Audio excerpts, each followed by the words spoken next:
my keys one day and I thought maybe the window was clear. How are you? Good to see you. Hello. Madam Chair. And Mr. City Manager at the same time. So there's great interest in apparently waiving the rules for all of the liquor licenses. And up until about 5 minutes ago,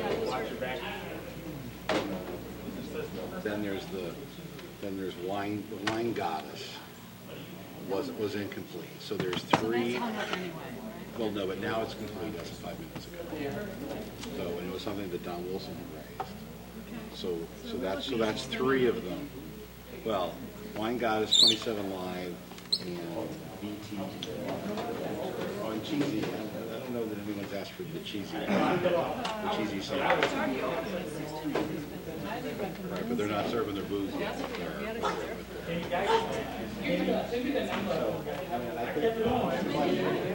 think the question would be if the council's supposed to go with all. They're all ready to go. So that it would just be. Cheesy, this is all set? Yes. So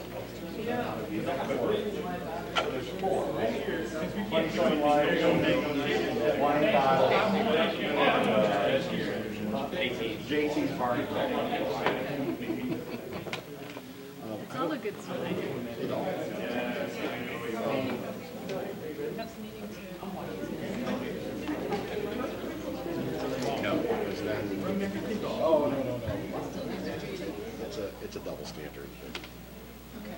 If we like you, we waive it. If we don't like you,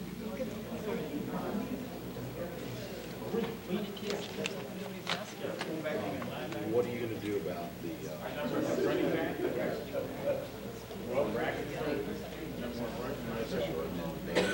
full council versus debating it twice? Because the people who are most concerned aren't on the committee. Right. So I think it comes out. The recommendation for discussion.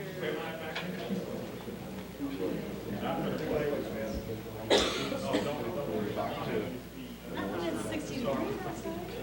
It's all about, they're going to need a plate, there's going to have no body.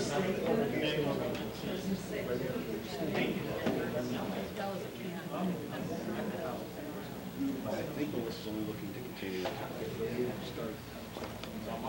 Question, the mayor seems to think it's longer than that. Right, because if there's a motion to table, or She knows we were here. So I went and got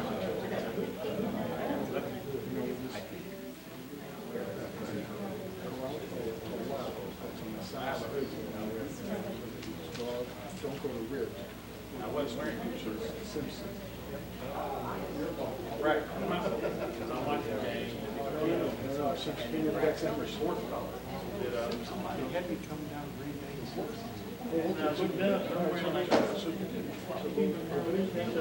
And for your colleagues on the council. So I think it's just a.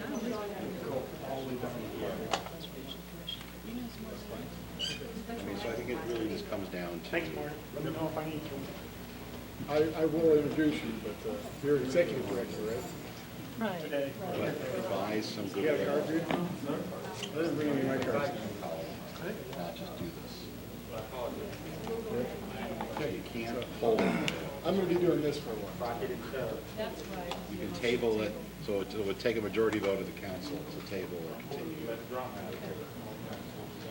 But you can't hold, but you could hold the other. The license for the pad requirement. So Melissa wants to Get try rid to, of the temporary use of construction, true? that's up to the council. Because that's all part of it. There's more leverage. So, yeah, the pictures were Yeah. 819. 819. So additional plantings. I don't know all the locations she's thinking. That would be. I'll pull it up for you. Is there a mouse there? Yeah, there's a laser pointer.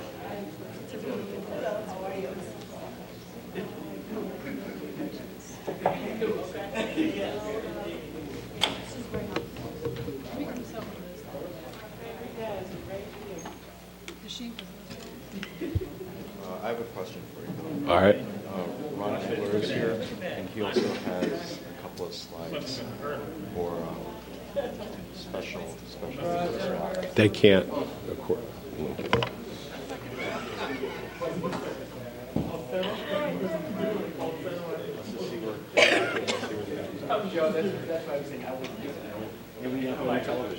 I know you can't see, but trust me, you don't want to be able to see because it becomes a distraction. There's the psychology because we really should do it. And some have actually requested it because it's important to know when you're on and when you're not on. It's bigger than this, and everyone's going to sit and watch. So this is small enough. I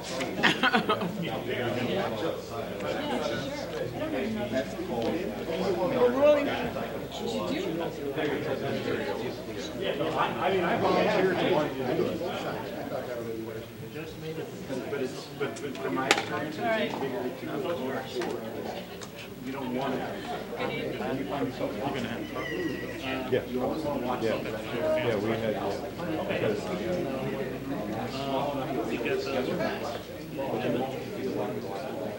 I've done this in, this is the fourth place I've put a television in the council. And so and when it's too big, you see the entire council watching the meeting on television. And it's very frustrating. Yeah. So it used to be bigger when you have power and cable. So it's easy to put the power in the cable. Or you are. You see, he does have horse thought. He was on the golf course. Bob was in the Maybe it's, or is it a P&D? Conversation train, there it is.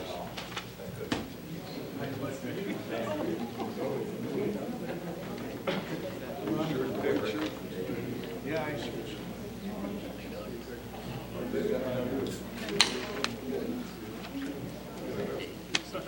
Okay. Oh, great. Wait, we need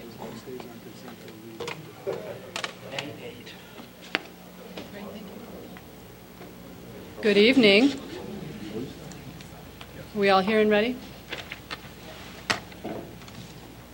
We are at quorum. First item of business for tonight's Administration Public Works Committee on Monday, October 22nd, is approval of the minutes of our meeting on October 8th. Is there a motion? Thank you. Is there a second? All in favor? Aye. Aye. Next item for our consideration is the City of Evanston payroll through October 7th, 2012 of $2,619,383.11. May I add the bills to that as well? And our City of Evanston bills through October 23rd, 12 of $2,686,300.59. Second. Any questions on the bills? All in favor? Aye. Aye. Thank you. Next item is A3, approval of a contract for insurance consulting services with Mesero Financial Services in the total amount of $49,500, funding from our insurance fund account. Second.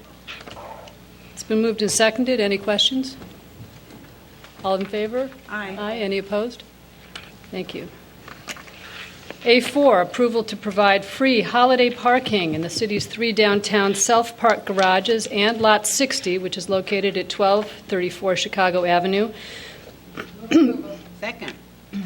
Any questions? Thank you. All in favor? Aye. Any opposed? A5, approval of the Chicago Transit Authority intergovernmental agreement, authorizing our city manager to sign this 3-year agreement with the CTA and the Evanston Police Department for paying our ununiformed patrols on the CTA Purple Line and CTA elevated platforms, where we can max out on this through CTA funding of $200,112 for the calendar year. All in favor? Aye. Aye. Any opposed? A6, approval of District 202 rock salt agreement for the City of Evanston to sell to District 202 rock salt in the amount of $66.67 per ton, including a 10% administration and handling fee for the period November 15th through April 15th, 2013. Second. All in favor? Aye. Any opposed? A7 is the same agreement with District 65 for the provision of rock salt. Is there a second? Second. All in favor? Aye. Any opposed? Didn't think so. A8, Resolution 71R12, authorizing an intergovernmental agreement with the Village of Skokie for use of Fire Station 17 training facility. Second. It's been moved and seconded, and we have one speaker, Mr. Rizky.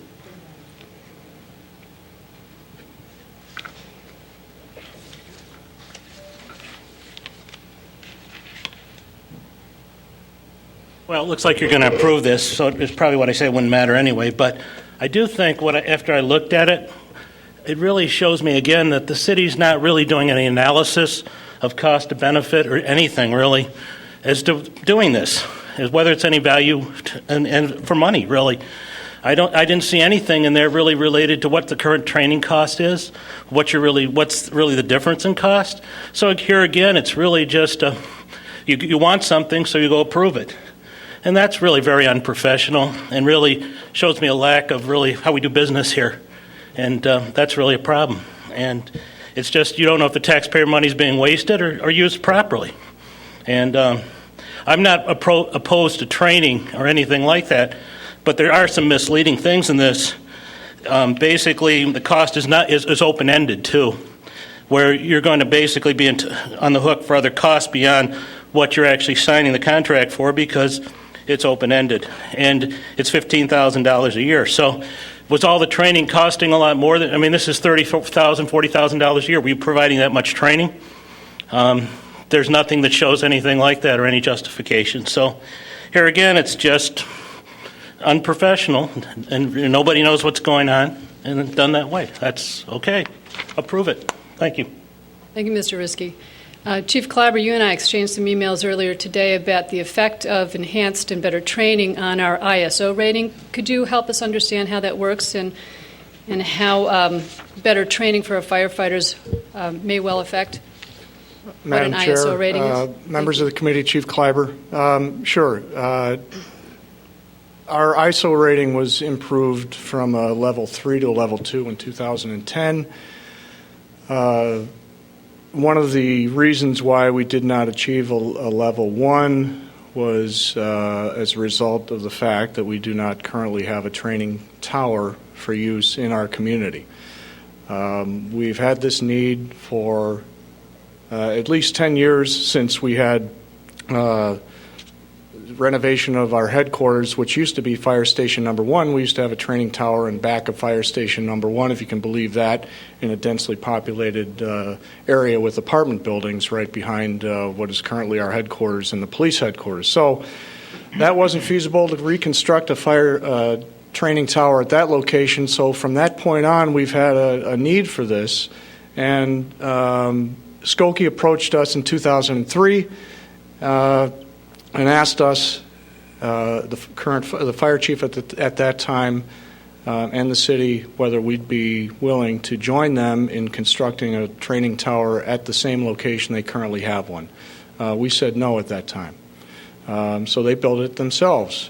So over the years, we didn't use it. And then about 2 years ago, when I became chief, developed a relationship with Chief Serwinski at Skokie, and we started to use that on a very infrequent basis and conducted training with them on an infrequent basis. So we thought this might be something that we'd like to enter into a relationship on a more permanent basis to benefit both departments in our training, and that's how we came about with this agreement, proposed intergovernmental agreement, which allows our department to use it exclusively for our benefit 1 week a month. They will use it 1 week a month. We will use it jointly 1 week a month to benefit both departments because we work so closely together, and any major incidents, we're going to be working together anyway. And then 1 week a month will be for maintenance and to get the facility back to where it should be for the next subsequent month. Our training is ongoing, and the needs are ongoing, and this will greatly enhance our operations. And we have had this need for at least 10 years now. So I think this is a win-win for both departments. We train throughout the year. Tuesday through Thursday is ordinarily our fire suppression training, and this will provide us, every member of this department, at least 12 times a month to utilize this facility on an ongoing basis. So I can take any questions if anybody has any. Alderman Rainey? Well, on the surface, it looks like it's really a great deal for Skokie because, they're going to be using their facility, and now they're going to be getting money from us, rent from us, so to speak. Are you confident that the financial agreement that we've made with them is fair? I'm very confident. We've analyzed their costs and expenses. Well, they constructed the tower for over $700,000 in 2003 with their funds. It's not in a current position to be utilized because it needs improvement. It needs renovations. It needs to be put back into a state that we can use it. And what's going to be done with the $286,000 is to get it to a position where it can be used on an ongoing basis. And I'm very confident that those funds will allow us to do that for a very long period of time. Aside from the $15,000 annually that we will be paying, as well as Skokie will be matching that, $30,000 of annual maintenance to keep it up to where it should be for our use, I don't see any more need for that. What happened over there? They built it in 2003. Why isn't it usable? Because they conducted training to such an extent that the materials of, say, ordinary construction that was used inside the training tower is not in a condition that's safe to be used anymore. It needs to be placed, materials that can withstand the heat and the type of training that needs to be conducted is what's going to be used to improve that facility. Why wasn't that, it's very concerning to me that they didn't do that to begin with. And are we propping them up?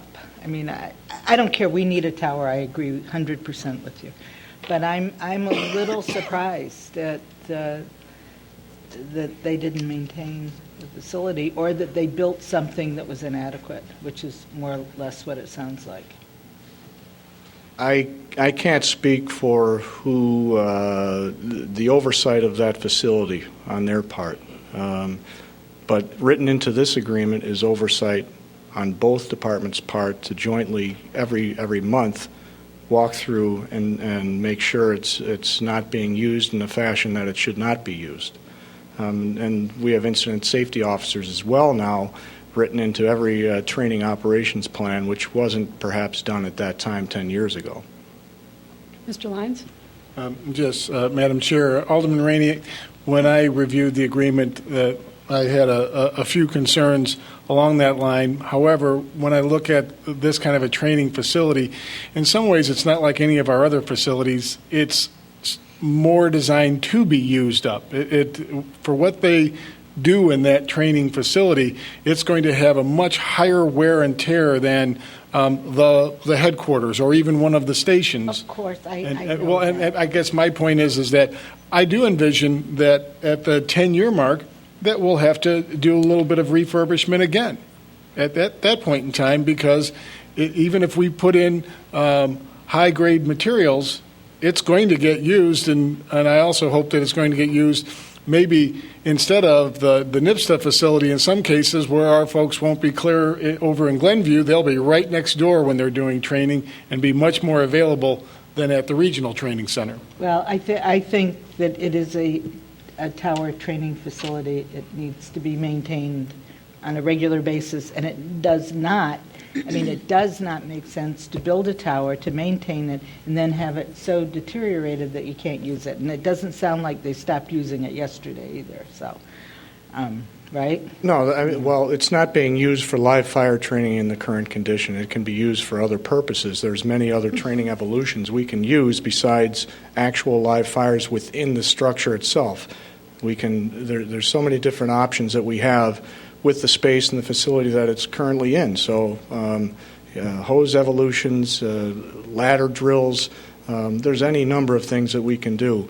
And I just want to add, I mean, if the city had constructed its own training tower 10 years ago, it would have expended those funds to do that, and we would have some point, either annually or at some point, would have had to improve that facility to get maintain it in a state that we can utilize it. We didn't construct that. We're now proposing to use Skokie for the $286,000 with an annual maintenance that will be jointly shared between the two departments. It sounds like a fabulous opportunity, and it sounds like we've done a great deal of analysis, and it sounds like Mr. Rizky just didn't have enough information before he stood up at the podium. It sounds like we know what we're doing here. So thanks. Alderman Holmes? My question really, Mr. Lyons sort of touched on it when I was going to ask about a comparison with the amount of dollars that was spent, like going out to the Glen. And I just remember that, and in terms of the training that was provided for our officers, that I'm sure you must have done some kind of analysis in that, and that would be included in making a recommendation to do this. We are members of NIPSTA, which is Northeastern Illinois Public Training Safety Academy. Our department, as well as Public Works, are members. We pay $25,000 a year to belong to NIPSTA. 2 times, part of what our agreement is and contract with them is 2 times a year, every 6 months, spring and fall. We have training at that academy. And what is entailed in that training is all the departments that belong to NIPSTA and as part of MABUS Division 3, which are a dozen departments, conduct joint training, joint operations for large-scale incidents. But however, it's very limited. It's only twice a year, right. And we can only send one company at a time out there because it's out of our community. We cannot send resources out and leave our community unprotected. So the difference between what we do out there and what we're proposing to do at Skokie, a couple things. One, each member will be conducting training and have the benefit of using the Skokie facility at least 12 times a year rather than twice a year at NIPSTA. And then secondly, the companies are a mile or a little more than a mile away from Evanston. They can respond to our community if need be. The way we're going to operate this is we're going to have at least half of our companies in Evanston at all times, and perhaps up to half in Skokie conducting these trainings. Many times it'll be far less, but they will be able to respond to whatever incidents are happening within Evanston, whereas in Glenview, it's, they're 20 to 30 minutes away, and that's unacceptable. And Chief Kleiber, what are the implications for Evanston residents and businesses if we're able to achieve a higher ISO rating with the training center? For insurance rates could possibly decrease, and for property, primarily commercial properties. So we have to do an analysis of whether or not ISO, which they come around maybe once every 20 years, whether they will indeed reevaluate us based on this additional benefit to our department. So we're going to have to do that. Take a look. It's been moved and seconded. All in favor? Aye. Aye. Any opposed? Thank you. Thank you. Thank you, Chief Kleiber. Agenda item A9 is Resolution 72R12, authorizing the transfer of $704,263 of motor fuel tax funds for general maintenance of streets. And this transfers the funds from our motor fuel tax fund to the general fund, I believe. Mr. Lyons corrects me. It's already Move there. approval. Second. All in favor? Aye. Any opposed? Thank you. Item 810 is Resolution 74R12, approving Solid Waste Agency of Northern Cook County as listed entity for health insurance, authorizing the city manager to execute an intergovernmental agreement with Swank for the provision of health insurance as a component unit of the city within our intergovernmental personal benefits cooperative. Move approval. Is there a second? It's been moved and seconded, and there's a question. Alderman Rainey? Well, Madam Chair, I'm just wondering, is this just us being nice and regional-minded? Or, I mean, do we get anything out of this? It's very few employees. Are we doing it with other community? Yeah, 4 employees. And do they have are they, rated higher risk? What kind of employees are they? I just didn't get this. Mr. Lyons? Who are they insured with now also? Presently, they are insured, Madam Chair, Alderman Rainey, they are insured with Blue Cross Blue Shield, presently the same folks that we are insured with. But I mean with a group? Are they with a group? No, they are in what's called their small group, Okay. where it's anyone from 2 employees up to, I believe, 150. So they're not going to be noticeable in our group? No, they are not, but Impact. I will, just to be very clear, we are self-insured, and they will pay their premiums, and they will have the option, after a certain period of time, it's over a year, to join our HMO plan, which is shared across all of the communities in the pool, so we will have very little risk at that point. The point being is they'll pay their premiums, and the way the pool is set up, we have our risk capped. If they have a large claim, after it goes to $30,000, it stops, and all of the IPBC shares in it. So our risk is capped in case they have a bad year. They're one of our partners, or rather, we're a partner with them. And as noted in the report, there are 4 or 5 other groups in the pool that do that do listed entities, and they have 20 to 30 employees for a sponsoring agency with only 200 to 300 employees. So we're at about 704 with the 4 employees. So it is a regional thing that we're doing to try and control costs at Swank. So. We think over the long haul in insurance, it's the law of large numbers. They can have good years and bad years, but this way they will have a better chance of having lower insurance costs overall, and therefore the city should have lower costs for Swank overall. We know that's not going to happen, but that's okay. I mean, Swank, I was looking at the numbers today on Swank. I mean, huge numbers we pay. And, I think maybe it would be a good idea to get some analysis of, I know we're locked in, but what's it like out there in the private market for disposing of waste? I don't know. We can get that analysis. No rush. I just think every now and then we ought to take a look at that. And the executive director of Swank is here, Mr. Dave Van Voren. So if we have any questions for them. Who would that be? Could he raise Dave, his if you hand? could. Oh, okay. I'm an original board member of Swank, just so I'm not unfamiliar with the organization. Mr. Bobkowitz? Madam Chair, members of the committee, good evening. I'm currently the alternate for Swank for the city of Evanston, and I can report to you that the full board of Swank is doing exactly what Alderman Rainey is suggesting, and that is looking at what the options are. Without giving a full explanation of the history of Swank, there were a number of agreements made many years ago bringing everyone together in this part of Cook County for solid waste. Those agreements are coming to an end over the next, where did he go, 15 years. And so the debt service for the construction of the facility is coming due in 15 years. Other agreements which created the JPR are going to be due in years past that. So there's an active strategic planning process which started last spring for all of the communities to begin looking at what their options are.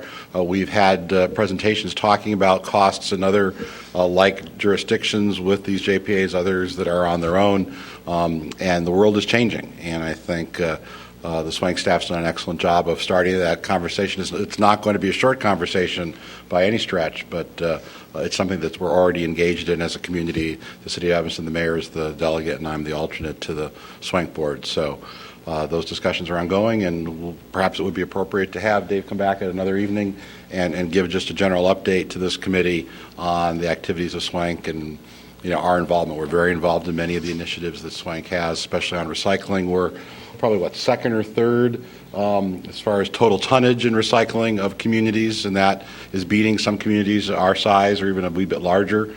So we're very aggressive in being involved in their programs. So we could certainly, maybe after the first of the year, come back to AMPW with a presentation on activities at Swank. Mr. Lyons?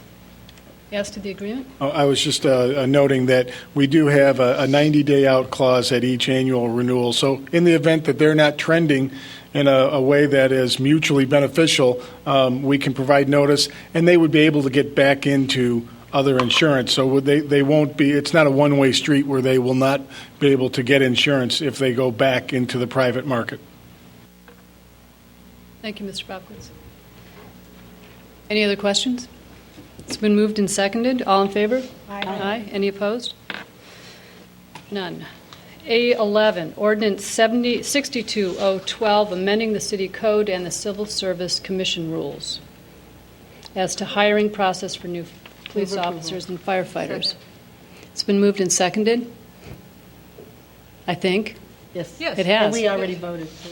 Oh, and 2 votes were cast. Were those in favor? Aye. Any opposed? Thank you. A12, Ordinance 11612, to add the word drive as an available street designation in our city code. Second. All in favor? Aye. Any Trying to opposed? help you out, Jane. Thank you. It's like my super turbo booster. A13 is Ordinance 126012, amending Ordinance 28011, authorizing the city to borrow funds from the Illinois EPA Water Pollution Control Loan Program. Move approval. Well, wait. That's- Alderman Rainey. We've already authorized that. Actually, what it is to authorize up to $4 million. Right. Yeah, so we should say that. This is amending the ordinance, authorizing. It's been moved and seconded. All in favor? Aye. Any opposed? A14 is Ordinance 11312, increasing the number of Class B liquor licenses permitting issuance to 27 live Move approval. at 1012 and 14 Church Street. It's been moved and Second. seconded. I'd like us to seriously consider at council suspending the rules to get this done tonight. Alderman Rainey? I want a full report on whether or not they have their surety bond, whether they have their Bassett training, and whether or not we have the fingerprints on this store. If they don't, I will not vote to suspend the rules. Right. Otherwise, I absolutely We will get vote. that. Great. And I believe you will be satisfied. Oh, good. It's been moved and seconded. All in favor? Aye. Aye. Any opposed? A15, Ordinance 11812, decreasing the number of Class D liquor licenses due to the closure of Mecca Fresh Move at approve. 1840 Oak. Move approval. It's been moved, seconded. Alderman Rainey? Now, Madam Chair, on Yes, ma'am. this, I believe the store is closed, correct? That's my understanding. Mecca Fresh is closed. That's, I think, what... So this would be a case, and I think in all these cases, where we should suspend the rules and just get rid of the item on our agenda, because there's, what's to hold it up? So I would recommend that we suspend the rules on this and vote introduction and approval later. According to the report, it was closed on June 25th. Yeah, that's Right, right. It's been moved and seconded to decrease the Class D liquor licenses due to the closure confirmed of Mecca Fresh. All in favor? Aye. Any opposed?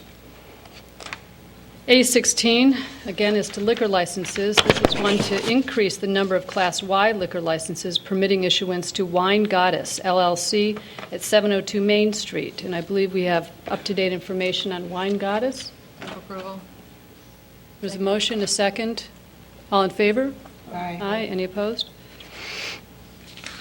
A17, Ordinance 123-012, increasing the number of Class B1 liquor licenses, permitting issuance to Cheesy's Evanston at 622 Davis Street.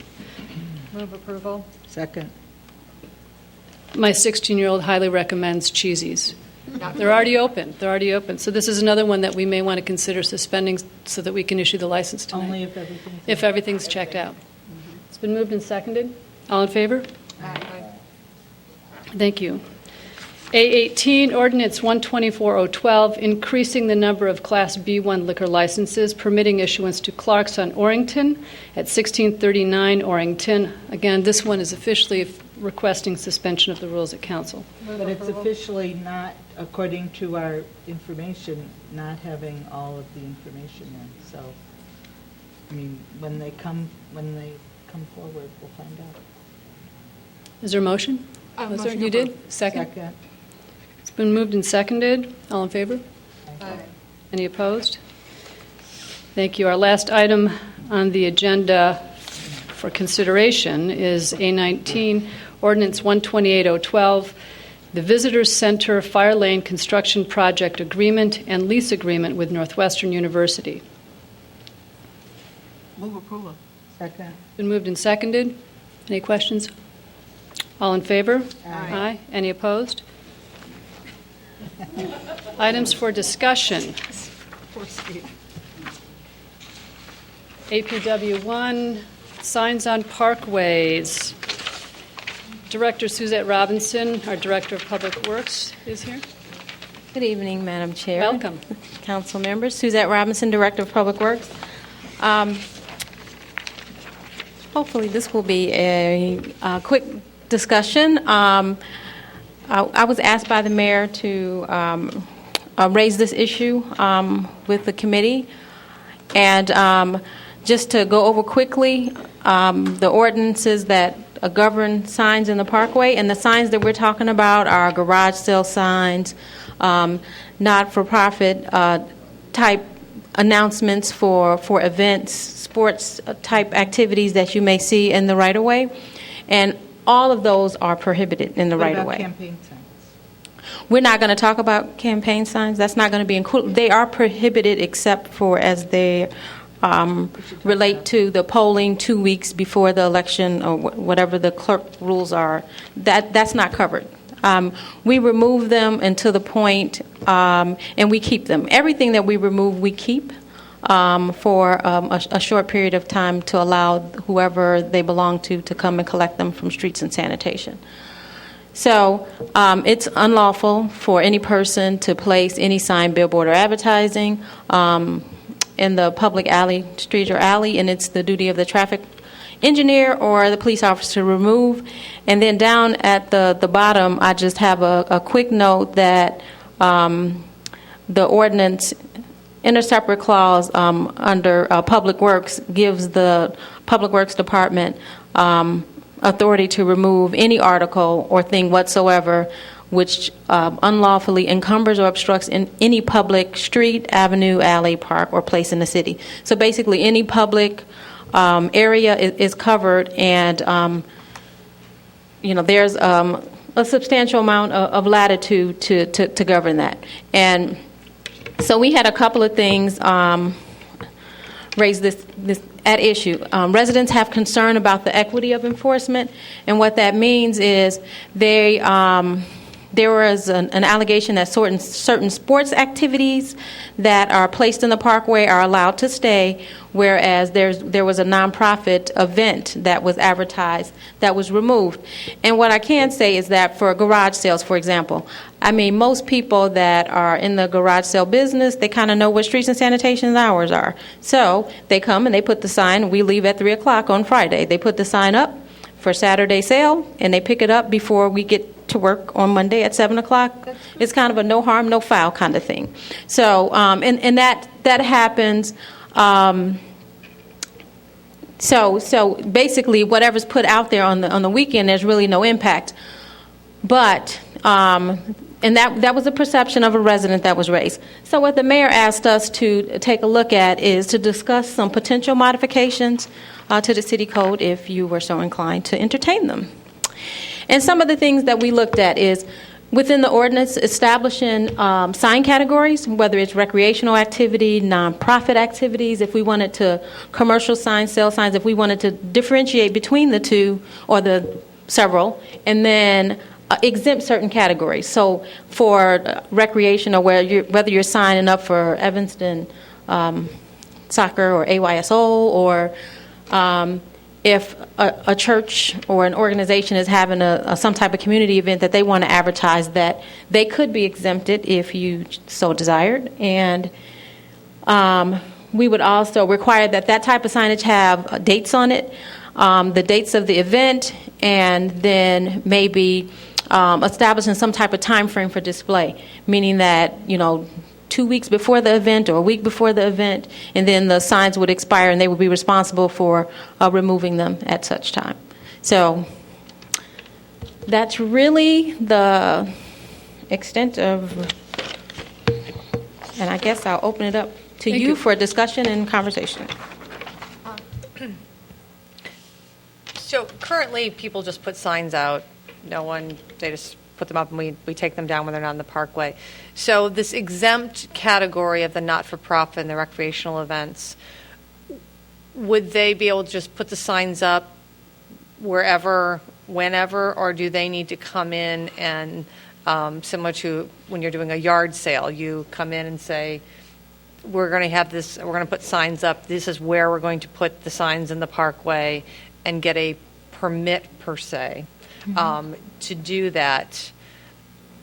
Otherwise, I think you're opening without some sort of mechanism to say, yes, it's a 2-week period, and where they're putting the signs. I envision this opening up people putting signs everywhere all the time. So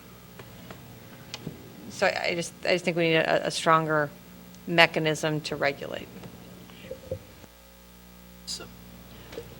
So are you saying, in terms of, other than having the 2-week timeline and the dates that are for the event, what else are you thinking needs to be there?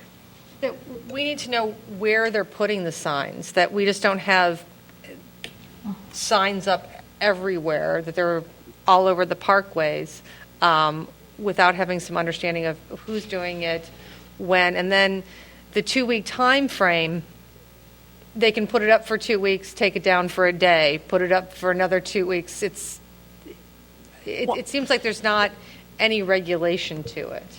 Well, I'm just thinking in terms of if you're a not-for-profit and you thought you served the whole community of Evanston, so you'd want signs maybe everywhere if you were advertising an event. I'm just trying to get the gist of where you're going with this. If you have a yard sale, you certainly, usually you put it on the corners or near where you're having the yard sale so that people will see it as they go by. I don't normally see, say, a yard sale on Howard Street for the, for Central and Crawford, let's just say. They don't want us up there, so that's why. Bad example, I'm sorry, but I'm just saying usually you see it for the area. And I'm just wondering how we would be able to control that. But I think that's exactly the point of, particularly during, as we know, we get many invitations to fundraisers, which is a great thing here in the community. And usually there's a lot in the fall and there's a lot in the spring.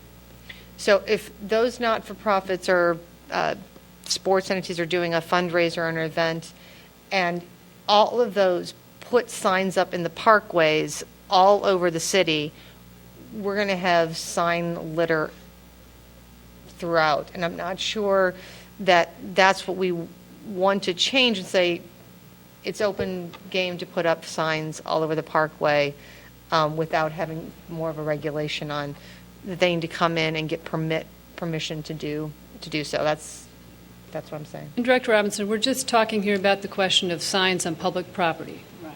On Yes, city-owned parkways. That's correct. That's correct. We have a lot of private real estate that could host signs in Evanston. Alderman Rainey?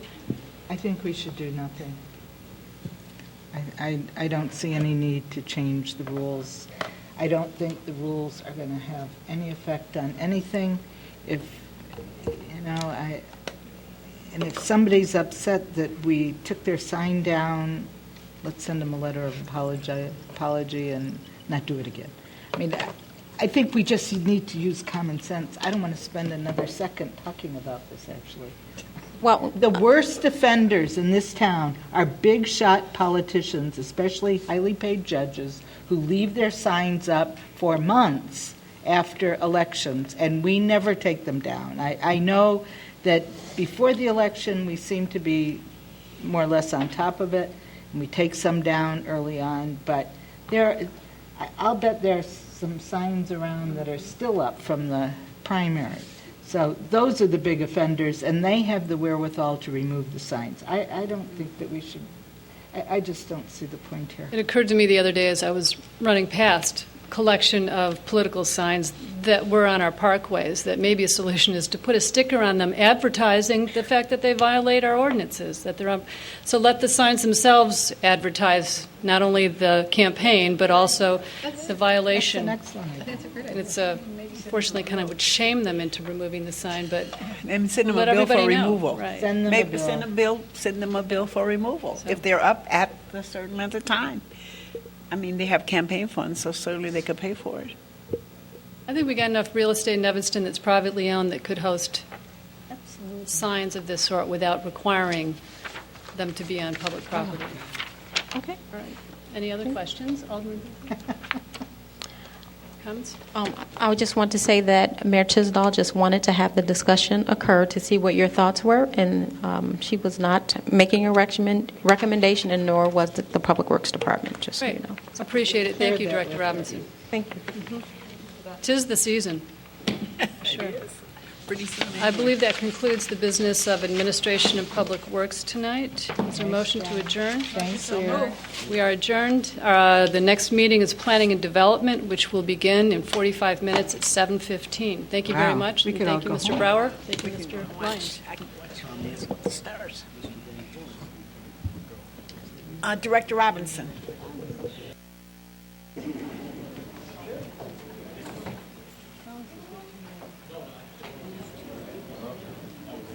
Get my email. You see an email from me today? Yes, good. I answered. But, I mean...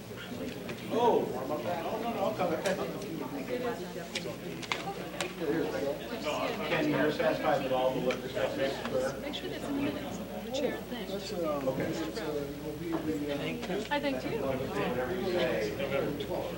Well, there you go. No, that's at 8. At 8, okay.